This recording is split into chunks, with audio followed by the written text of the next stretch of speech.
Kennedy, delays start around Augusta. It is 27 minutes O'Hare to downtown, quicker in the express. The Eisenhower, 37 minutes, 390 to downtown. Stevenson, 35 minutes, 355 to Lakeshore Drive. And the Ryan, 19 minutes from 95th. I'm Jim Calamonte on AM 560, The Answer. Chicago's Morning Answer continues next. In our AM 560 Weather Center, our meteorologist, Steve Williams. Today, intervals of clouds and sun, a bitter cold day. High today at 15. Clouds and very cold again tonight with a low at 4. A cloudy, frigid day tomorrow. A bit of snow accumulating a coating to an inch. The high 16. I'm Steve Williams on AM 560, The Answer. One above at O'Hare. Next news at 7:30. Continuous news coverage at 560theanswer.com.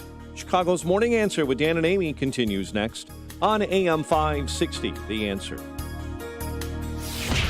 From the Matrix Home Solutions studios, this is Chicago's Morning Answer on AM 560, The Answer.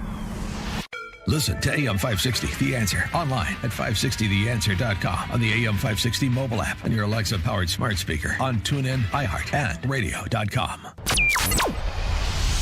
This is Chicago's Morning Answer with Dan Proft and Amy Jacobson on AM 560, The Answer.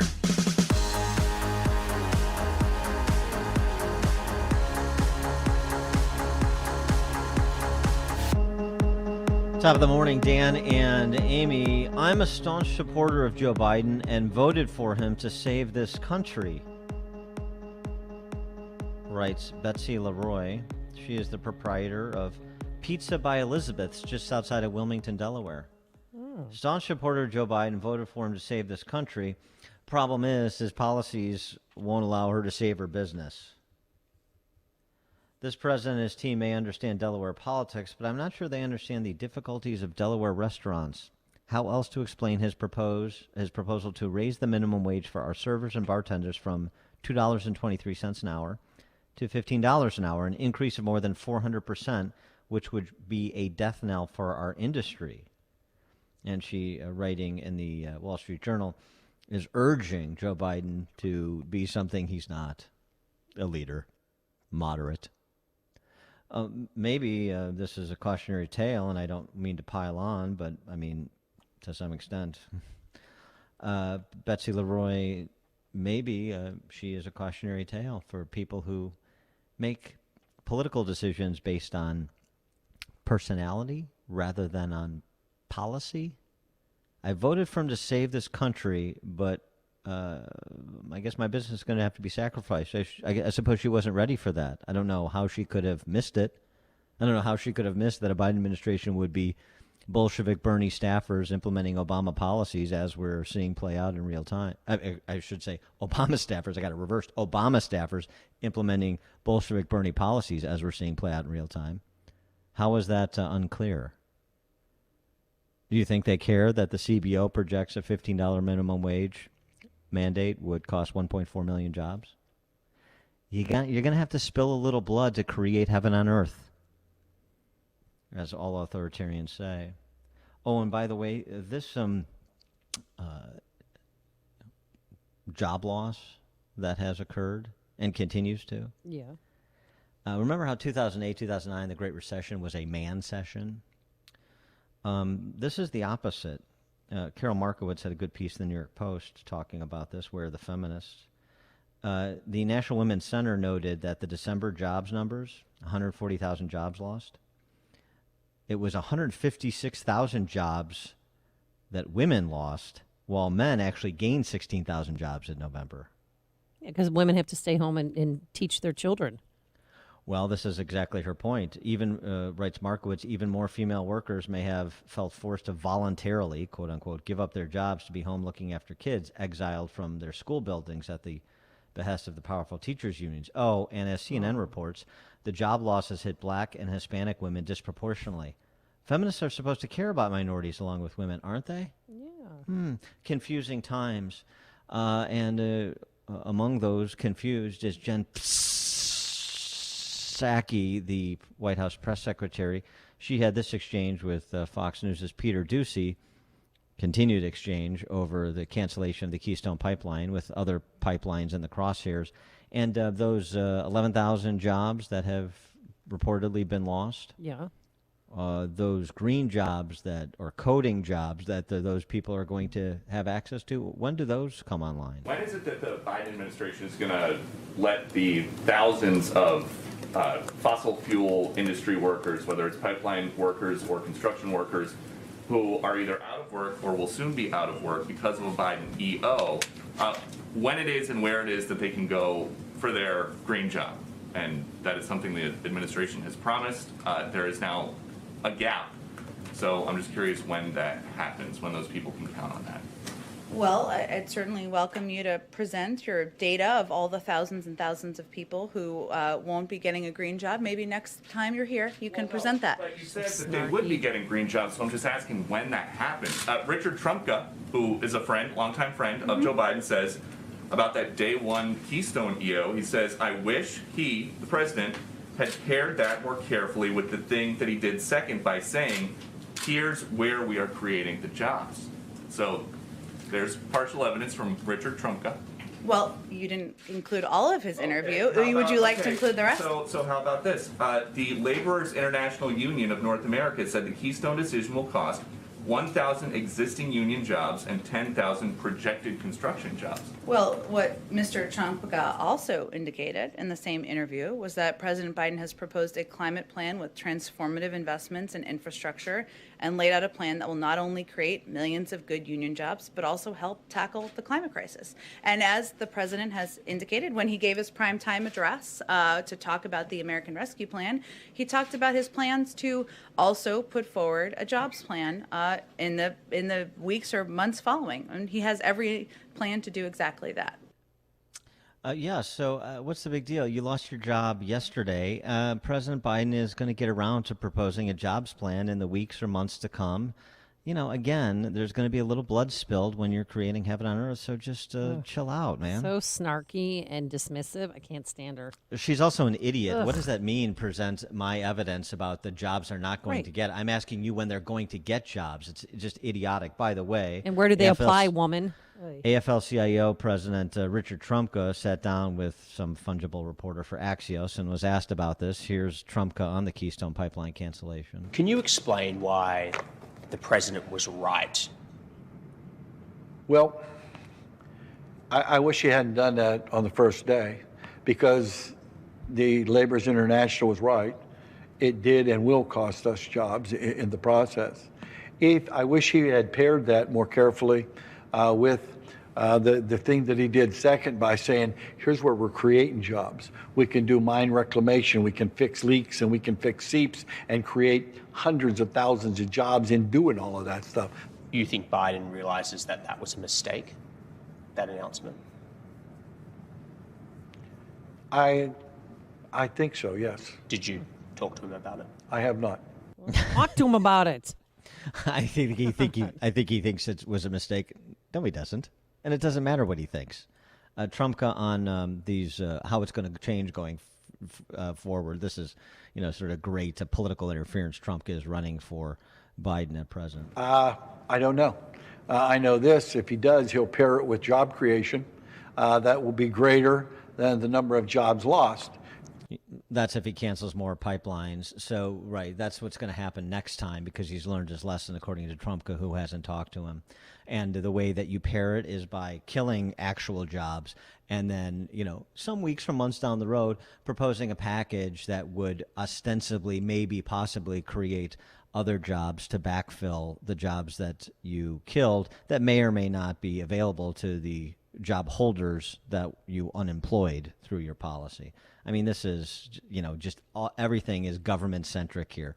Government takes, government gives back, you got to wait, you're on the sidelines, you vote, you say, vote for me to save the world, and you sacrifice your business on the altar of me saving the world, like that woman in Delaware. I hope these are cautionary tales. I doubt so many on the left who are completely fear-addled and agitprop laden will, but one can hope. For more on all of this, we're pleased to be joined again by David Harsanyi, who is a reporter or a columnist for National Review. He's also a author. He wrote the book First Freedom, America's Enduring History with the Gun. David, thanks for joining us. Appreciate it. Always a pleasure. Thank you. So just on the minimum wage, which I know the report is that it's not going to make the $2 trillion in funny money scheduled to be spent, but they'll wait for a later point in time where it's more politically advantageous to serve up that populist grist for the mill. Right. It's interesting you were talking about the pipeline as well. I think the minimum wage and things like this, where voters hear something they like, it's populist, feels good. They feel like they really have no cost to pay. It's not even a tax increase or anything, just forcing greedy businesses to give people more money.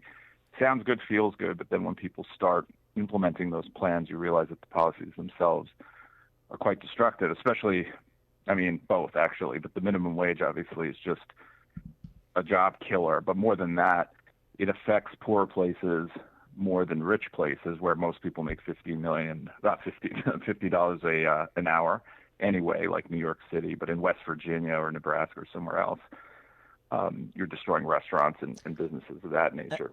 It's also a barrier for jobs. Yeah. Yeah, and just one thing on that, too, because I think people listen to this. We've had this fight over the minimum wage every time it's been raised over the many years, and now we're at 15. And so, well, we raised it and nothing happened. Everything just went on their merry way and people forgot about it. It was fine. Well, it wasn't fine. And, it's the seen versus the unseen, and the authoritarian always counts on people to pay no attention to the unseen or not connect dots, so they see what is apparently unseen. And that is things like you were just describing. In poor areas, it's a barrier to job creation. And so the poor areas of big urban centers or rural areas never get less poor because the barriers to creating a job, employing people, continue to get beyond what the market will provide. And so this is one of the reasons, not the only reason, not the only bad policy, but one of the policies that perpetuates poverty. Right. Most, I think 58% of people who make minimum wage, wherever they are young people who probably work in a fast food place or wherever. It's not a lifetime job, and it's not a sort of static group. These are people passing through, but when you lift the wage, you create a barrier for people getting into that flow. So it's like people just can't understand, because it feels good, that the minimum wage is zero, as Thomas Sowell said, and that is the real minimum wage, and that's the wage that you create for people who won't be getting jobs in the future. As you say, it's just not something people see. Oh. Yeah. Well, it's not only that, too, but if you have full-time employment, you have to split the hours then with other employees because they can't afford. And that's a real problem, too, that no one discusses. Or it's a tax on consumers, basically, who now will not spend their money elsewhere and create new jobs in the different areas of the economy. I thought the piece that Carol Markowitz wrote in the Post was really good, too, just focusing on who you say you represent and then who's getting punished the most by your lockdown or policies.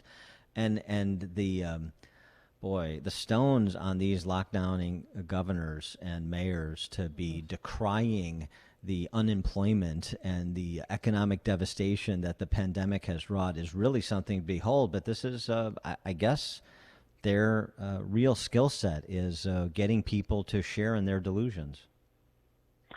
Yeah, and on that topic, sometimes it's just so hard for me to believe when I see people basically celebrating lockdowns. Politicians talking about it in patriotic terms of how easily large numbers of people have just taken to it and listen and don't push back against this authoritarianism. I don't know if you saw the Tampa Bay mayor, I think, said of the people celebrating outside that the police would track them down and identify them. Yeah. I just can't even believe people speak this way, right? And of course, the lockdowns themselves are the worst because you're destroying the economy, and then people will have to rely more and more on government, which frankly I think a lot of people are in some sense happy about. And you know what, Mayor Castro, she should turn herself in because what's going around the internet right now is her at the Super Bowl, guess what, without a mask on. They do that all the time, right? It's happened it wasn't even so on her many chin. times. It was gone. Right. Yeah, it just from the California governor to to all over the place. You see these people in power who are just ruling by fiat. It's unilaterally telling you can't go to church, you can't go to work, you can't do this, you can't do that. There's no debate over it. There's no real legislation over it. And it's just authoritarianism. I don't care if there's a pandemic. It reminds me of like Roman dictators in the Republic era where, they'd have all the power for a year and no one would question it. That's not how we built this country. Interesting, the Tampa story we mentioned earlier. Ron DeSantis signed an executive order back in September prohibiting municipalities from imposing fines or penalties for not wearing masks. So you can have a mask requirement in Tampa Bay or whatever, on the other community, but you can't impose penalties. So the Tampa mayor may be bloviating to curry favor with the press corps, but she runs into Ron DeSantis, who, of course, has been treated as the worst person in the Western world. Yeah, and he's done a pretty good job down there. And the mask thing, I wrote about this. I have a piece coming out soon. I just feel like I've made a big turn on it. I feel it's really, the government should have no power to tell people to wear masks in the street. In their buildings, fine. And if the Target wants to make me wear a mask, that's fine as well. But these diktats about masks, which are people treat as a patriotic piece of cloth as well. It's just so disconcerting for me because I find them dehumanizing, frankly, in many ways. I'm not like some anti-masker. If you want me to wear a mask, I will. But it's obviously not stopped what's happening in any real way. And I worry about the authoritarian instincts of these people who just can tell me to put a piece of clothing on. I sound a little like a wacko, but you know. Well, if God wanted us to be safe, he would have created us with masks on our face or a beak of some sort. Because now people aren't wearing masks. Now I saw a guy yesterday; he had 3 masks on. Like what? Oh my God, I see we're in full panic mode. Hello. Living in fear all the time is not healthy, and that's what we're doing right now. And with respect to the impeachment, before we let you go, Trump is going to be acquitted again. He'll have that second acquittal in his back pocket. What would you recommend that he do coming out of that acquittal? Should we revisit some of these election issues, not maybe in the context of relitigating the 2020 election, but in the context of putting pressure on state legislatures in particular states to tighten up their election laws, particularly as you see the Senate and House Democrats going all in to federalize what happened in 2020, so it is the permanent norm for elections, presidential elections, federal elections going forward. Yeah, I'm totally opposed to any sort of federalizing of elections. I want to make voting harder, not easier. Sorry to say. I mean, I'm not sorry to say. I think this just mail-in voting where they just send out ballots to everyone. At the very least, you should have to request one, I think. But states should make up their own minds, and some already run good elections. What I worried about is the places that, like Michigan and elsewhere, which are maybe in play, you have Democrats, I think, running things, and it's going to be very difficult to fix that. But I think the Republicans shouldn't be enticed by any sort of national, answer to that problem. I think they should just keep working on the states, et cetera. So. But Democrats have quite a bit of power right now, so we'll see what happens. And what about, again, Molly Ball's piece in Time that everybody's talking about? We talked about a bit yesterday, the secret campaign and these members of the Illuminati that were pulled together to make sure everybody understood that anything that happened, no matter what it looked like, was legitimate, and preparing people that the election returns may not all come in on election night as we're used to because of these unprecedented times and so on and so forth, and how effective, frankly, the secret campaign that was cobbled together under the auspices of making sure everybody knew everything was on the up and up, which is why you do things in secret, to make sure everybody knows it's on the up and up. Okay, but one of the key takeaways I had was this solution to pressure platforms to enforce their rules, remove content, accounts that spread disinformation as those complaining, so define it, and be more aggressive policing content in the first place. This was a way to prevent social media platforms from having the same utility for Trump and ostensibly for Republicans in 2020 that it had for him in 2016.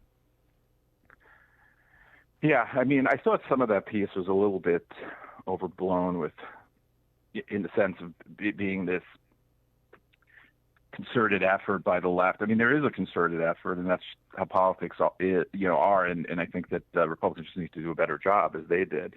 Though the social media aspect of it is constantly worrying me, and I really don't have answers for it. I mean, I think once you let government decide what fairness looks like, or who should be on a site, or who should be able to speak, first of all, it's going to be turned on you sooner or later. But more than that, as a principle, I don't think it's a good idea. So I don't have very good answers for that. When I tell people they should build their own sites, they laugh at me. But I mean, that seems to be the way forward in the long term, to build your own institutions, your own news organizations, because we don't have very many left, and your own websites and things like that.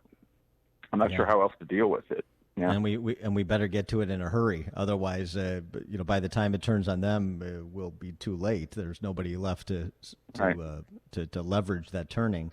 David Harsanyi, senior writer for National Review, author of First Freedom: A Ride Through America's Enduring History with the Gun, From the Revolution to Today. David, thanks for joining us. Appreciate it. Thank you. Thank you. And he joined us on our turnkey.pro answer line. Connect with Dan and Amy on the AM 560 The Answer mobile app. Just text the word app to 64636 to download the app today.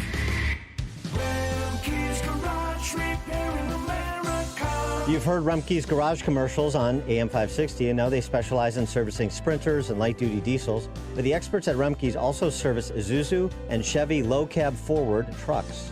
So if you own an Isuzu or Chevy low-cab forward truck but aren't sure where to get it repaired, take it to Rumpke's Garage, your #1 dealer alternative for repairs to your Isuzu NPR, Isuzu F-Series, or Chevy low-cab forward truck.